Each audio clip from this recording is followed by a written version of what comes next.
everybody that is keeping you alive right now is perfect. Because that's what it was supposed to fucking do. That's what it was supposed to do. It wasn't supposed to be rated out of 10.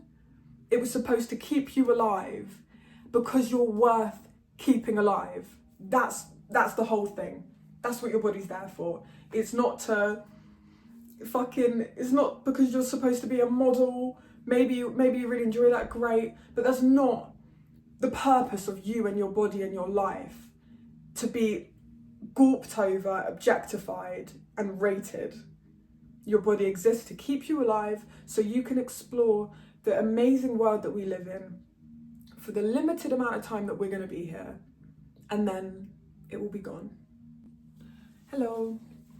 I wanted to talk about confidence and how it's really weird that it can seem so fleeting. Like some days you can feel rather confident in maybe it's in your appearance, but maybe it's not even that. Maybe it's in your abilities and your strengths and the things that you love and the things you love to do, and you know what you bring to the world. And then other days it just feels like you're a small child who is needing validation, is needing love, is needing reminders that you're like worth anything and that you have a point to live. And it's hard when it fluctuates so much, because it would be nice to have that sort of steady foundation, and I feel like true confidence doesn't fluctuate in the same way. I guess I wouldn't know. I've been trying to think of things that can build confidence, and I've been watching some videos about self-esteem, and something that came up was noting all the things that you are actually good at, because I think sometimes we're so good at picking out the things that we're not so good at or our weaknesses, and to take the time and note the things that you're good at can be a good reminder. The thing is, I try to do that, and today's one of those days where I'm struggling to think of those things. There's always the basics, like I'm good at music and being creative and like being there for people, and like seeing the good in everyone. But then it kind of was like, oh, I'm really good at seeing the good in everyone, but not in myself all the time. Sometimes I can, sometimes I really do feel like in such a place of love with myself. Today's not one of those days. I'm doing the best, or at least I didn't want to say today, just the last few hours, I've not felt like that. I've been looking in the mirror and felt awful about what I see. And I tried to leave the house, so I like spent like an hour trying to find a way to build up the courage to leave the house, and I did, and then I just turned around and came home. And it's weird when I think it's like a habit of mine, because people often have come over to me my whole life and told me they think I'm beautiful, all of these things. Like it's not like no one's ever told me I'm beautiful, or I don't have received love or validation in that way. I've received it my whole life. I actually have, from a young age, and I know not everyone has. So it's interesting, because you would think if you've been told by a lot of people constantly throughout your life that you're a beautiful person, that you would think the same. And it's funny because, yeah, sometimes I really wonder what other people see that makes me beautiful, and some days I get glimpses of it and I'm like, oh yeah, okay, I feel quite beautiful aesthetically today, or I'm really in love with like my heart and my soul and how that feels, and I kind of carry that sort of warmth with me. And then some days I do just wonder like what like when you have days where you feel so insecure, in all aspects, so like insecure about how you look, and on top of that insecure about where you're at in life, and also insecure about what you're kind of up to and your ability to do things when you're maybe someone who's experienced chronic illness and like chronic fatigue and all of these things. It can be like confusing to have such a mixed sort of feeling about your abilities. So I don't really know what the answer is, and I don't think there is one answer. It's never going to be one size fits all. Like some days affirmations feel really, really good, and like I'll listen to them on repeat and I just feel incredible after that and during. And then some days affirmations feel like they almost make me feel worse, because it's like I don't want to have to be listening to this over and over and over and over again to feel anything positive about myself. I want to just feel that anyway. Also, on days where I have caffeine, I can feel like really good because I'm able to like get more done. But then sometimes it goes the other way and I get so anxious that then makes me nitpick every part of myself and paralyzes me, and that's kind of what it's done today.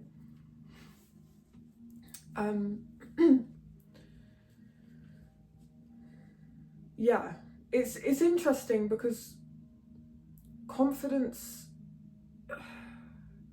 is something that you kind of build over time. And I think a lot of confidence comes from keeping the promises you make to yourself. So saying you're going to do something, whether that's working out most days or taking a small walk every day or drinking enough water, and whatever the promises are that you make to yourself, keeping them the majority of the time, unless there's like a really, really, really big reason that you need to break that. And I think that act of doing that consistently over weeks, months and years definitely builds a certain type of confidence. Maybe you still don't feel like the most beautiful person or whatever it might be, but at least there's this baseline of like, I said I'm going to do this for myself, so I'm going to do this for myself. I think that's like a really good thing to do, and like reward yourself for the times where you do the things that you said you're going to do. Like for me, I really like stickers and stars and things like that, so I've got my workout list that every single day is written on the board, and then there's a little tick box next to it, and so I tick the box and then I draw a little star next to it, because I like seeing that build up over time and being like, oh, look at all the times I showed up for myself and did what I said I was going to do. I find that really good. I think another thing that would be interesting to touch on is, instead of constantly searching for being like hyper confident all the time consistently, and never thinking bad things about yourself and never doubting yourself and all of these things, because obviously that's ideal, you know, to never doubt yourself, to always speak kindly to yourself and gently to yourself in the way you would a friend, but like also to acknowledge that there's going to be times, especially in the early stages of rewiring this part of the brain, where these things are going to come up, and instead of feeling like a failure for having these thoughts come up, because I can often feel disgusted with myself when these things come up, because I know that there's good things about me, and I also feel kind of ashamed that I feel so small sometimes, because I don't like that feeling and I don't want to show up in the world as this small person. I want to take up space and I want to feel proud of myself and I want to feel capable and all of these things. So when a day comes where I don't feel like that, I always assume, well, I'm just hard on myself then again for having the thoughts in the first place, and that's even more like unproductive. So I think on the days where you slip, or the hours where you just feel kind of small, instead of forcing confidence and pretending necessarily, you can just sort of make space for the child within you that's feeling this. Because when I feel small, and when I feel like, bearing in mind, when I feel small, that's funny because I'm 6 foot, I'm a 6-foot woman, like that's quite tall. I mean, not quite, it's incredibly tall for a woman. So when I feel small, I know it's not adult me, because I'm a fucking giant out here, roaming around the streets like a giant. So it's quite funny how I can be so physically tall and inside feel so small, you know. But on those days, you just need the most empathy for yourself, the most love for yourself, the most kindness for yourself. On those days, maybe it hurts to look in the mirror. Like, I've looked in the mirror today and just cried multiple times. Just because it's just difficult sometimes to like look at yourself and see something back that you just don't like at all. like you just don't like it at all, like my skin and like all the things. It's difficult to see that. And then while filming this, it comes to my mind that like when I'm horrible, and it's okay, because I have to, you know, I have to be aware of the things that I feel in order to begin the reframing and reprogramming process. But like, I need to be a little bit nicer to young Maisie in those moments, because she's been through a lot, and that's why her skin is how it is. And like, yeah. And it's so funny because ironically, when you get upset about your appearance, when it's things like fine lines and acne and dry skin and like just acne everywhere and whatever, it just makes it worse, because the stress, I think my acne and, well, fine lines and everything, it's just from stress. It's just from overthinking, not being nice to myself, just always, well, often putting myself in this horrible category of just unworthiness. And I try and lie to myself, and sometimes I know I'm worthy. I think deep down, I know I am. But also deep down, there's a part of me that doesn't think I am, and thinks that sometimes it would be better if I just wasn't around. And I'm not saying that in like a triggering way, like it's always better to be around, because one day you won't be around. So if that's what you think that should happen, it will happen one day. But we might as well make the most of the time we do have here, and that we are around, because it's not forever, and then we will be gone and it will all be over. Yeah, it's kind of a lot, and sometimes I wonder why I'm so horrible to myself and where it came from. Because sometimes I really just feel so precious to myself. And I do now, but I feel very like I'm disassociating quite a lot just to get through the day. And it's like weird, because like I'm filming on my phone, so I'm looking at myself like while filming this. And it's like very confronting because of what I'm talking about. It's just so interesting how to someone else you can be so beautiful, and to yourself you can feel so inadequate, and so like you'll never, no matter what you do, like you'll never be enough. And that is like, that's no way to live a life, like always feeling inadequate. And no one will ever be able to love you enough if you don't love yourself. Like, you'll always question if the people in your life love you if you can't love yourself, because when you're in that state of low self-esteem and low confidence, you just can't fill the void. It's like a bottomless pit, and no one can tell you anything that would really fill it, because then they're gone and then you're back with yourself again, or the phone hangs up and you're back with yourself again. We have to really look within and find our confidence. On the days where you look in the mirror and you don't like what you see, you have to look within and find your confidence there instead, and wait, because time will pass and you'll feel beautiful again one day. There'll be a moment that you catch yourself and you think, actually, I am beautiful.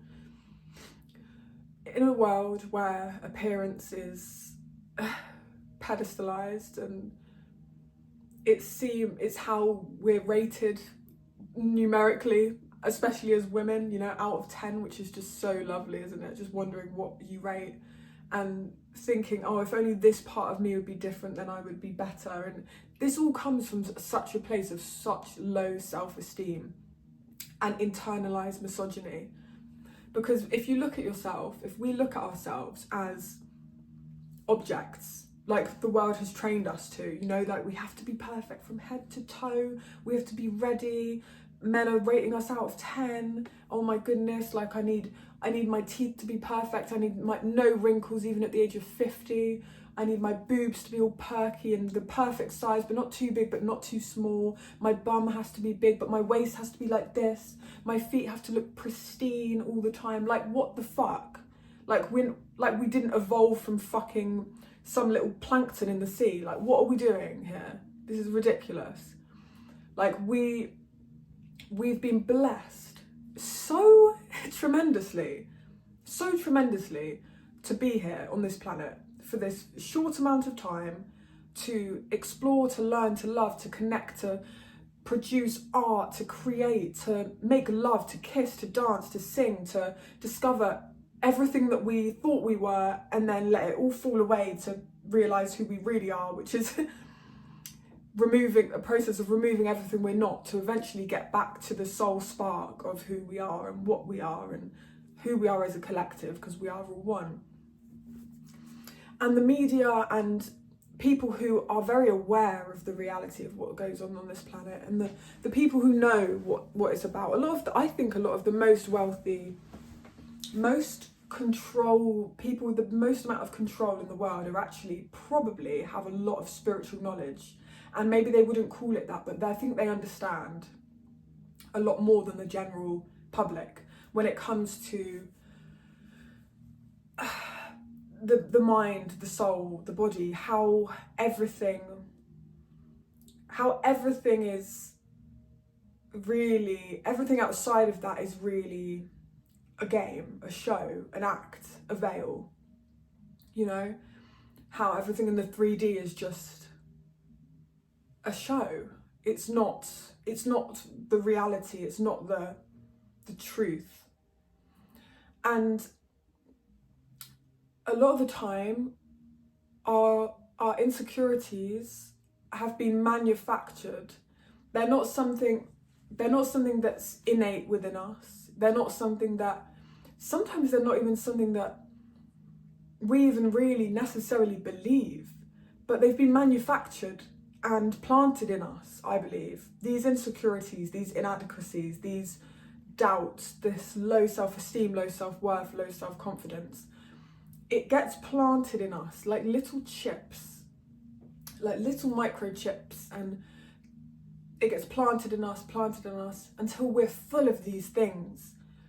And when you're so concentrated on everything you're not, you know, not tall enough, not short enough, not skinny enough, not thick enough, not this enough, not that enough, when you're so focused on all the things that you're not, you're so susceptible to being sold things.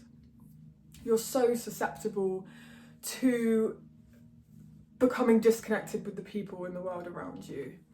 Women not wanting to be around women because of this and that, and like how a lot of the time we're almost targeted to be against each other.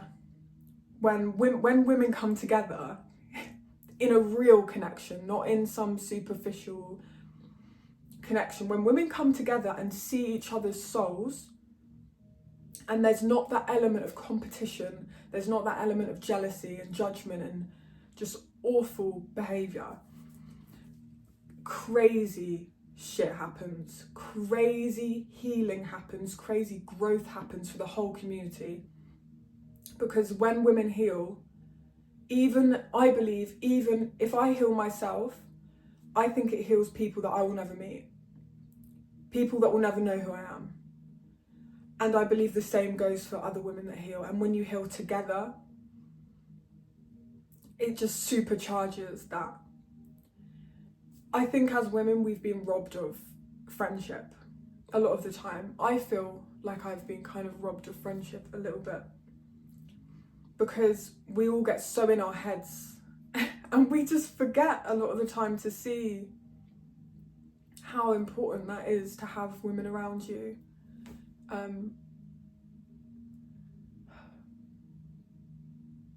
The biggest act of rebellion that you can partake in is to love yourself so viciously, so relentlessly, so animalistically, right?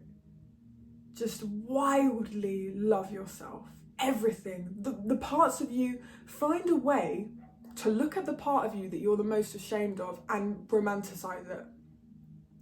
Think about its story. Think about why it is how it is. Think about how this makes you unique. Think about how it's actually beautiful to have flaws, because as Frida Kahlo said, I'm paraphrasing because I don't know the exact quote, but it's important to have flaws because that's how we know that people see us with heart or with soul. Not for being this perfect object they can have on their arm and boost their ego, but they see us regardless of the flaws that we have. Everyone has them. Some people are really good at covering them up.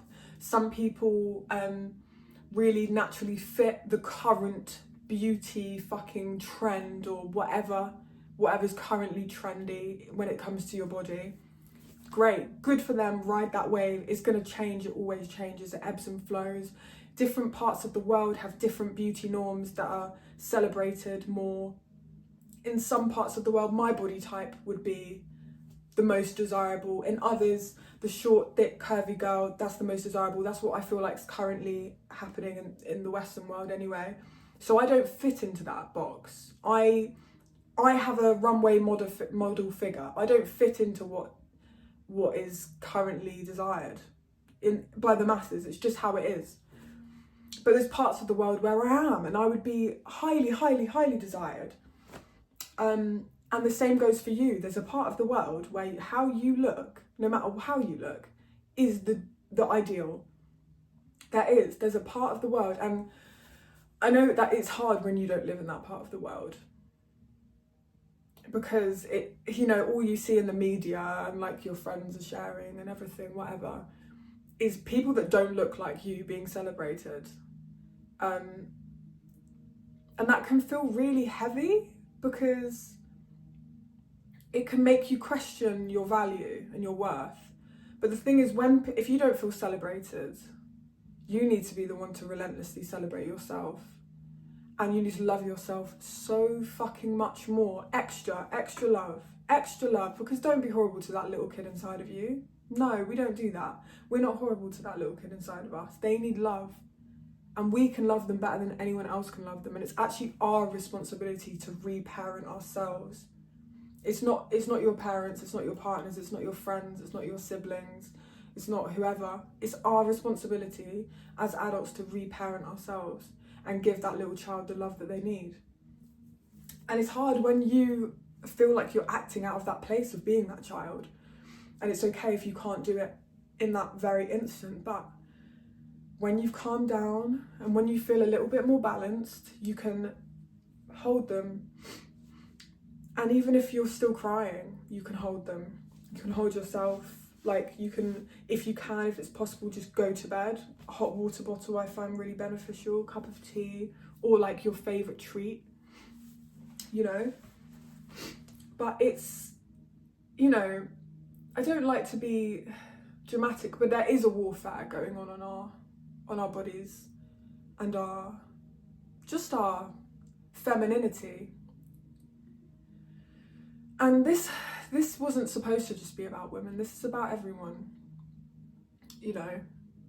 Self-love and self-confidence. When you're a child, it's something you just have. And to be fair, not always, because it can start young, that doubt and that feeling of not being enough can start very young. But it's time that we really reprogram ourselves, show ourselves the love that we want from someone else so bad, because I know you just want it from someone else. so bad, but it's not like sustainable. People come and go, and I know it's horrible, they do. People's energy and capacity changes day to day. I know yours does too, but you're going to be with yourself forever. And it's about time that you started showing yourself some respect, showing yourself some love, showing yourself some care, finding the parts of you that are so beautiful. And what's funny is the parts of you that you look at, and I'm talking from experience, the parts of like me that I look at, right, and I'm not going to say them because I don't feel like putting that out there right now, but there's parts of me I look at and I just think, oh my God, like what the fuck? Why? Why does this have to be me? Why do I have to look like this? Like, and those parts of me aren't any less beautiful than the rest of me. No less beautiful, no less worthy, no less important. We've gotten so used to aestheticizing every fucking thing, right? So, for example, the nails, the fucking eyelashes, the boob jobs, the having your hair perfectly done all the fucking time. Like, we've aestheticized things, I hope that's a word, that is purely meant to be functional. We didn't, and it's beautiful to look after yourself. I actually feel really good when I've painted my nails. I need to redo them, they're all chipped. It's okay to like take care of yourself and really enjoy the process. But what I'm saying is, when we aestheticize everything, we really forget the purpose of these things. A lot of the time we forget, oh, I actually have feet so I can walk. Feet so I can run to the people I love. Feet so I can dance. I have hands so that I can touch people. I can have hands so I can hug, so I can hold, so I can let go. I have eyes and lips, and everything that we have is functional. It was there to serve a function. It wasn't there to be put in a fucking photograph and then judged on a numerical scale 1 to 10. That's not why it exists. And I think we have to get really a little bit stern with ourselves when we catch ourselves falling into that habit of comparison, of judgment, of negative self-talk, of hate, of shame. Shame is the big one here.